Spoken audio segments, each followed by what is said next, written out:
welcome back to my channel. So today is May 5, birthday ni Sora. Happy birthday Sora, 5 years old na siya. Pasensya na may araw ako dito kasi nasa labas na ako. Gumising ako ng 3 AM sa Japan, and then pumunta, on the way na ako sa mga 4:30. May pupuntahan natin ng isang beautiful place sa Nagano Prefecture, and then Toyama Prefecture yun. So pupuntahan natin is Tateyama Krobe Alpine Loop. Ayan, so maganda dun pumuntahan na spring. E di maganda din naman sa mga summer and then hanggang autumn. Kasi papakita natin mamaya may dam yung dam ang tawag, di ko na alam sa English. Kasi siya na lang yung tawag dun. Dito na lang mas maganda. It's okay, di ba? Ayan. So, nasa service area na ako muna. Kakain muna ako ng breakfast. Na yun naman, oras is 6-7 na. 6 AM o 6-7. So, medyo malayo pang daraan na pupuntahan. Kasi na yun naman, nakikita ko sa yung mga Tateyama Krobe Alpine Route. Ibubuk from sa Tateyama. Kasi pwede naman pumunta sa Toyama Prefecture ng Tateyama. Punong-punong from sa Tateyama, pero kung daan ako sa Nagano Prefecture, Ogizawa Station simula, is walang katao-tao daw. Walang nantawag dun. Hindi siya full booking. Kaya doon ako pupuntahan. And then, sa Nagano Prefecture na, pwede naman ako dumala ako pag afternoon, kaila mama, di ba? Kasi hometown ko is Nagano Prefecture. Ayan, yung nasa likod yung tawag doon, yung mga building niya. So, kakain muna lang ako service area, tapos mamaya papakita natin ang beautiful place doon. Ayan, super saya, no? O, tara, let's go! So, nakakain din ako sa nag-service area, nakakatawa. Nag-order ako ng karage teishoku. Yung nasa taas yung tawag ng mayonnaise, tsaka sa Midori-sing, hindi ako nakakain na masyado. Hindi naman ako ng Family Mart, and then bumili ako ng cafe latte. Ang sarap nito. I can suggest talaga sa Family Mart ng cafe latte, ilagay mo na hazelnut sugar. Super ang sarap. Ayan, on the way na ako papunta sa Tateyama Krobe Alpine Loop. Ayan, let's go!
Nakarating na ako sa malapit ng parking. So pupuntahan sa Krobe Dam is marami daw nakapark, full daw. Kaya pupuntahan na para nakapark ako sa malapit.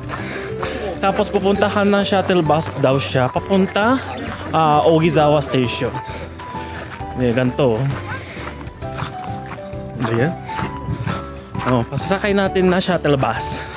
Ang hirap pala kasi Golden Week, di ba? Siyempre marami ng tao dito.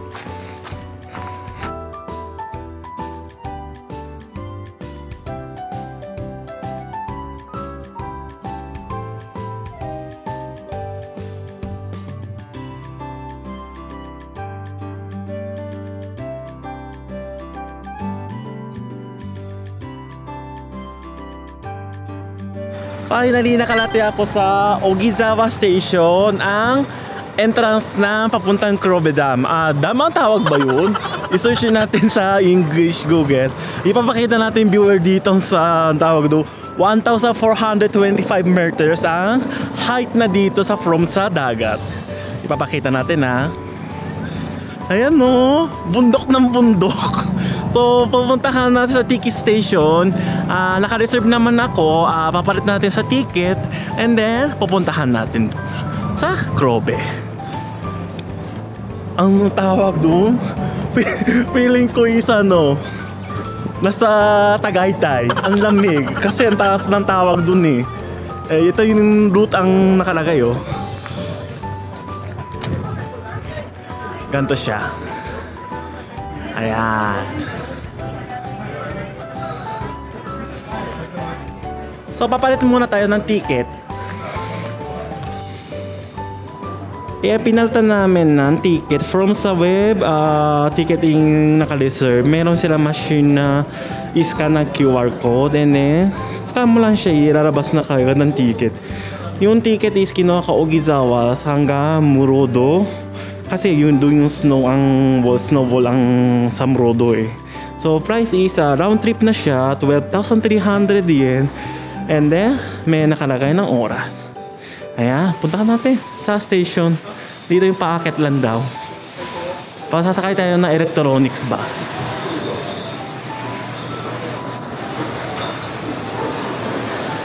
Masarap ng feeling talaga dito. Ang mahal nga lang bento dito, 250 yen. Huwag kayo bumili dito. So pupunta natin, sakay natin na electronics bus. Ayan mapa ng Grobe mo. 186 meters daw, pinaka-highest sa Japan daw. Ayan, pasok natin.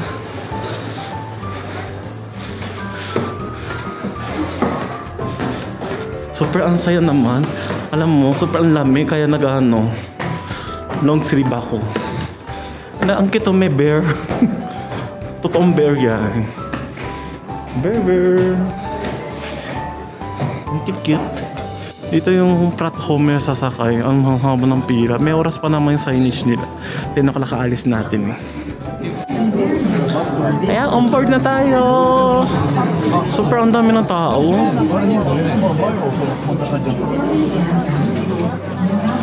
Alam mo naman sa Japan, Golden Week. So Golden Weeks may first week, parang 1 week wala silang pasok. Pero may pasok ako. Exacto day off lang kasi ako na yun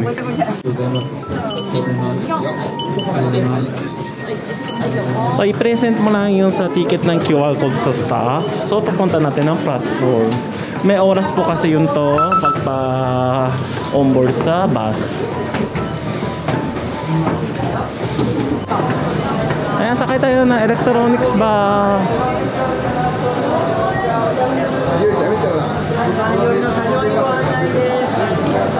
Tignan mo yung sa taas meron silang tawag na connection ng electronics bus.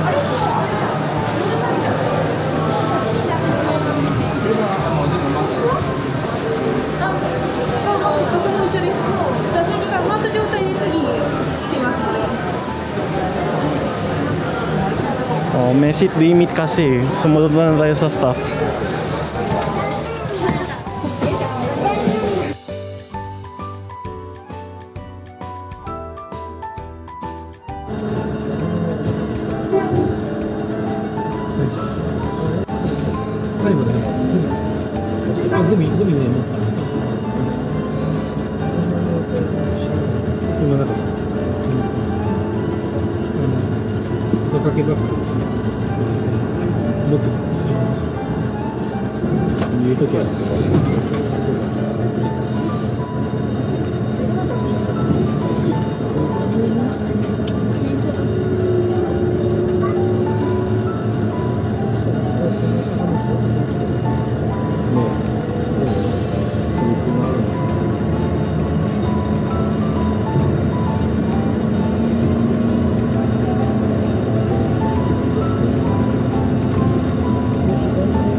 is nasa Crobe Dam Station tayo. So pupuntahan na dalawang way daw nakalagay. Bale, papuntahan diretso sa viewer spot or sa mismong dam daw. So pipili natin na viewer spot muna.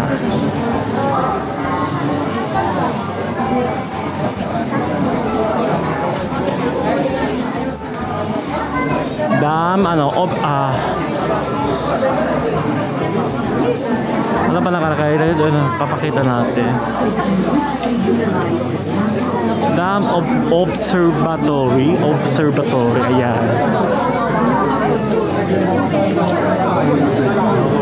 Sa final destination is Murodo naman. Murodo naman tayo eh. Pupunta muna tayo ng Dam Observatory. O, lakad tayo. 220 step down.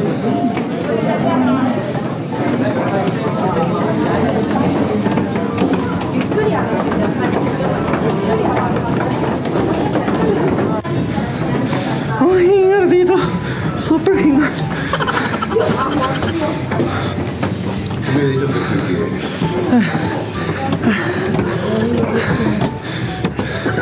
Oh, may araw na tayo. Wow. OMG. Dali na. さっきのサマがさ、嘘みたいな。熱くなってきた。すごい。すごい。Alam mo, yung view. Excuse.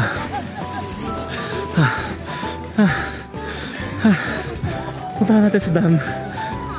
Nakatakot nga lang. Mahirap ako sa higher. Pero po, subukan natin puntahan.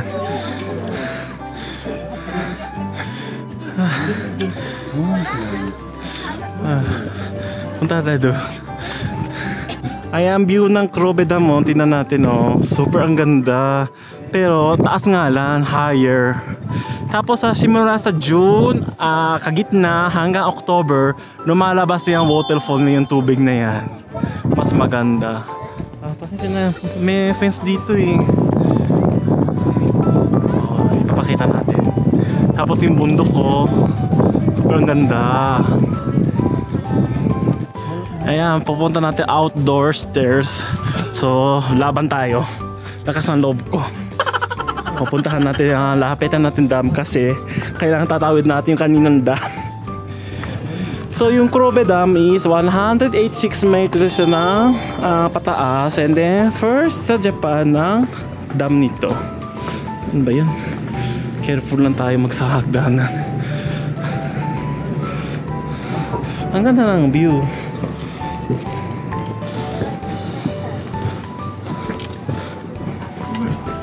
Ayan, laban tayo, laban. Kaya ko naman. Mas mataas na aeroplano kesa dito. Ayoko gantong tawag doon.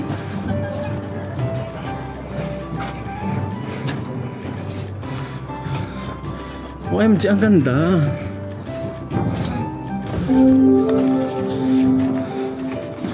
Ang ganda. Ang ganda, pero kakatakot.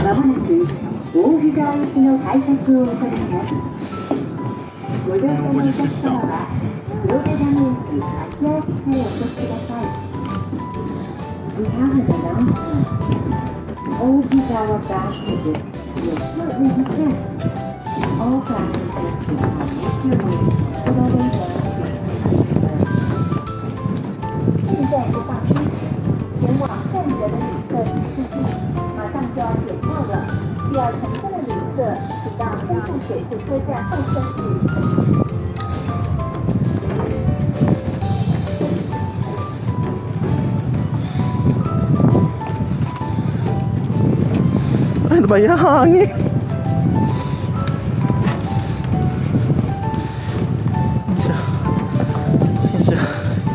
Yes, kaya naman, oh. Laban tayo, laban. Di para sa vlog. Kaya ko naman. Ay nako. Nandito tayo sa isang maganda view spot. O, lumapit na tayo sa dam. O, diba? Kaya ko naman. Itong bakit na to, yung ginawa ng dam, dinala sa, yung sa pag-aakyat ng, sa concrete. Ayan o. Ito ang hook nila o. Lalagay ng concrete dyan laman. And then, ifu-hook. Ito yung wire o. Tingnan mo kapal o. Kasi syempre, hindi man naman mapuputol eh. Mabigat pa siya. Ito lang dilaw na to. 7 pambayon tong. Oo. Ayan. Meron pa snow oh. Ito yung paanong gumawa ng Crobe Dam. Oh, puntahan natin ang dam. Let's go. Laban tayo, laban. Kaya ko naman ang height. Oh. Tara. Laban. Pero alam mo, careful lang tayo, dahan-dahan lang tayo sa hagdan. Ang dami ng pila sa likod. Pasensya na po kayo. Ayan, nasa pawis na ako tuloy. Tingnan mo. Yung Crobe Dam, nasa likod natin. 186 na mamaya, lalakaran natin sa taas niyan ha. Nakakatakot pero kaya ko naman, laban natin. Tara. Baka mamaya nakakahilo na ako. So sa wakas nakababa tayo sa hagdan. Ang sakit ng paa ko. Tapos may restaurant din sila ng tawag doon. Pumain ng curry. Kung mamaya makakain tayo, subukan natin.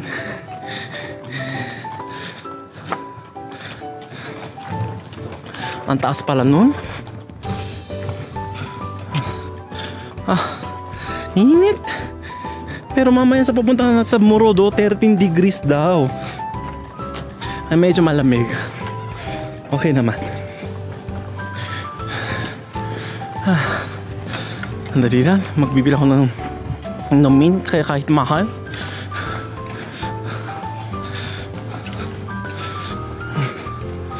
Oh, kaya ko naman eh. Kailangan natin tatawid yan eh. Kung hindi mo makakatawid, hindi tayo makarating doon. Oh. Sayang lang yung pera. Oh, kaya ko naman. Yun lang makasabi no. Ay nagbebenta din sila ng beer oh. Alam mo yung price ng bendo dito, super mahal. Yun no. Oh, doon tayo kanina galing. Tapos pagbaba doon sa loob ng sa labas na hagdanan. Oh, andito na tayo. Ito yung dam ang tawag doon. Papakita natin. So super init, tinan mo yung pawis ko. Grabe pawis. Kaya nagpupad ako ng long sleeve. Kain muna natin sa soft cream para malamig. Cooling naman ang katawan ko. Yung buhok ko gutay-gutay. Masarap.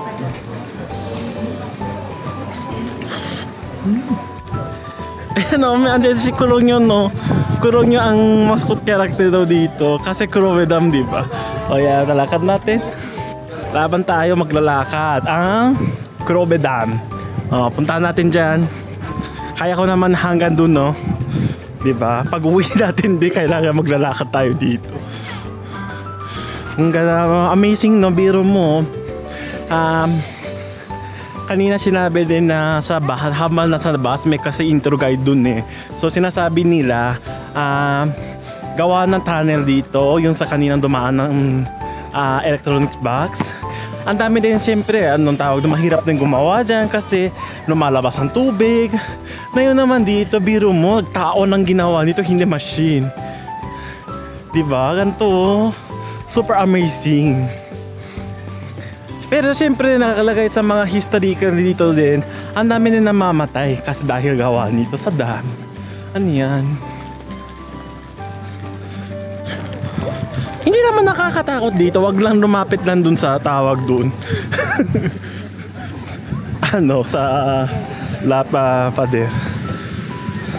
Hanggang dito lang kaya ko, pasensya na. Ang ganda oh.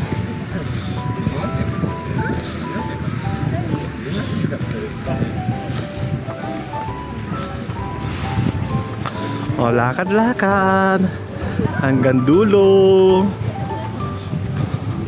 Ang sarap ng hangin, panahon. Sakto lang. Yun o. Ganda. O, subukan natin kapag nasa gitna tayo, subukan natin magdungaw. Wag lang matatakot ah.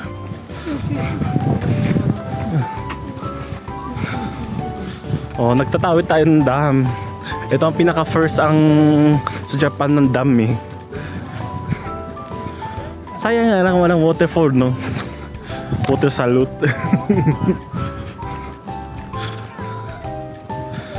Let's go! Let's go! Let's go!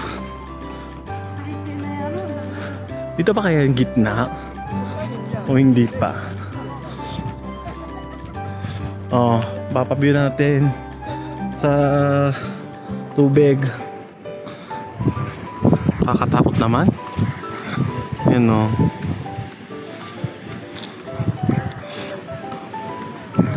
Ang ganda ng view. Ito para may nakalagay yung center of Krobe Dam and height 186 meters. Crescent length is 492. Above sea level is 1,454. Yan. So ito na ang sentro. O, papakita natin ang dungaw. Kaya ko naman. O, ipapakita natin view sa viewer natin. Makikita, hindi ba makikita eh. Kakatakot eh. Yan o. Makikita ba? OMG. So papunta natin na Tateyama Murodo Krobe Station. Sasakay natin ng cable car. Yan, dito yun. Tawid ng dam.